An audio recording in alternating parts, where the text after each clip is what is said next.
Elimu ya utunzaji wa mazingira ikiwa ni pamoja na kutokukata miti hovyo imetajwa kama mafanikio katika eneo la hifadhi ya bonde la Mto Pangani, kwani wananchi wameacha tabia ya uharibifu wa misitu na vyanzo vya maji katika eneo hilo. Akizungumzia hilo, mwenyekiti wa jumuiya ya watumiaji maji bonde la Mto Pangani Kikuleto ya Juu, Bwana Wilbert Mungure, amebainisha kuwa wamekuwa na utaratibu wa kukutana na wananchi na kuwapa elimu, kitu ambacho kimesaidia kufanikisha jambo hilo. Wananchi wako vizuri kwa sababu baada ya kupata elimu wakati miti wanaendelea kuotesha miti na kutunza yale maeneo yote kwa ajili ya maji yaweze kufika sehemu husika. Kwa maana hiyo hakuna sehemu ambazo ukataji wa miti sasa hivi unaendelea, watu wamepata elimu, kwa hiyo wakati miti kabisa. Yaani kwa kipindi ambacho cha nyuma walikuwa wanakata, lakini sasa baada ya watu kupata elimu wameelewa nini maana ya utunzaji wa mazingira. Katika kuhakikisha vyanzo vya maji vinahifadhiwa kama wanavyoagiza, bodi ya Mto Pangani imewafanya bodi hiyo kufanya ziara katika ziwa Duluti Arusha ili kujionea kama utekelezaji wa maagizo yao unafanyika. Mhandisi Ruthi Koya, mwenyekiti wa bodi ya maji bonde la Mto Pangani, amesema wana imani na wanaosimamia chanzo hicho cha maji, lakini wamefika katika eneo hilo ili kujiridhisha. Tunawaamini, lakini ni vizuri zaidi kufika na kujionea wenyewe hali halisi. Kwa hiyo tumekuja kwenye ziwa hili kujionea hali halisi ya utunzaji wa chanzo hiki ambacho ni mojawapo ya vyanzo uniki kabisa ambavyo kwamba ni ziwa halina surface inflow, yani hakuna mto unaoingia, bali ni ziwa lenye asili ya chemchemi. Katika ziara hii kama bodi tumejiridhisha na shughuli ya utunzaji unaofanyika mahali hapa, na mahali hapa tuko taasisi mbili, kuna TFS na sisi bonde la Pangani. Kwa hiyo ni mfano hai wa taasisi mbili ambazo kila mtu ana majukumu yake, anafanya bila kumwathiri mwenzake. Na kwa upande wake Bwana Segule, mkurugenzi wa bodi ya maji bonde la Mto Pangani, ametaja kazi za bodi hiyo huku akizungumzia umuhimu wa vijana kutumia fursa zilizopo kwenye maeneo yao.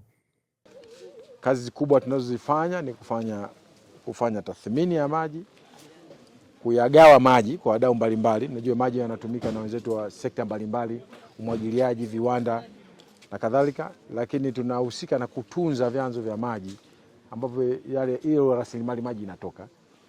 Lakini pia tunajenga miundombinu ya maji ili kuimarisha uhifadhi wa maji. Sasa bodi hii imekuwa ikipata taarifa za utendaji wa kazi wa management kwenye vikao mbalimbali, na imejiamulia leo ije kuangalia eneo hili la ziwa Duluti, kuangalia namna ambavyo bodi ya maji bonde la Pangani inatekeleza shughuli zake. Na hapa shughuli zinazozitekeleza ni pamoja na kufuatilia mwenendo wa maji. Tunao vituo vinavyofuatilia water levels, vinavyofuatilia mwenendo wa maji ili kuishauri serikali juu ya matumizi mbalimbali ya maji haya. Lakini tumefanya uhifadhi wa eneo hili, tumeweka alama za mipaka kwenye maeneo yanayozunguka eneo hili, lakini bado nimejionea kwamba chanzo cha maji kumbe ni fursa ya kiuchumi ambayo tumeweza kupitia uwepo wa chanzo hiki, vijana wamenufaika na wanafanya shughuli zao bila ya bugudha yoyote kwa kufuata utaratibu.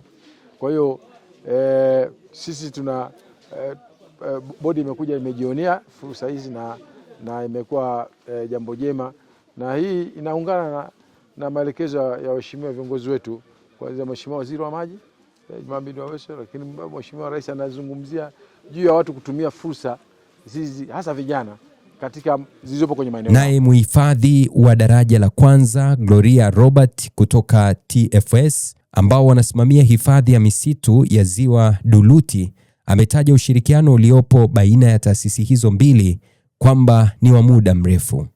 Ushirikiano wetu umekuwa ni wa muda mrefu, wote tunasimamia hili eneo na kuhakikisha kwamba masuala yote yanaenda salama. Katika eneo hili huwa tuna shughuli mbalimbali ambazo zinafanyika, shughuli za utalii Mfano utalii wa mitumbwi, hapa kuna utalii wa maombi, hapa kuna utalii wa kutembea kwenye trail ya msitu. Lakini pia kuna utalii wa nyuki ambapo watu huja kupata huduma mbalimbali na mafunzo mbalimbali. Hivyo basi tunawashukuru bodi ya Mto Pangani kwa kututembelea siku ya leo na tunawakaribisha sana.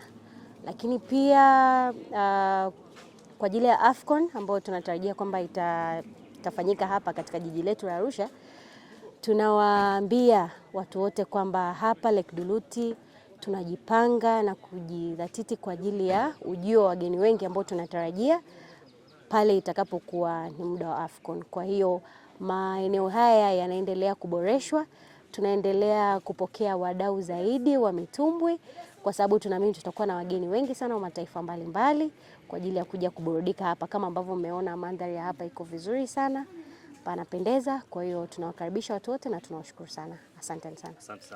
Kutoka Arusha, mimi ni Boniface Allen.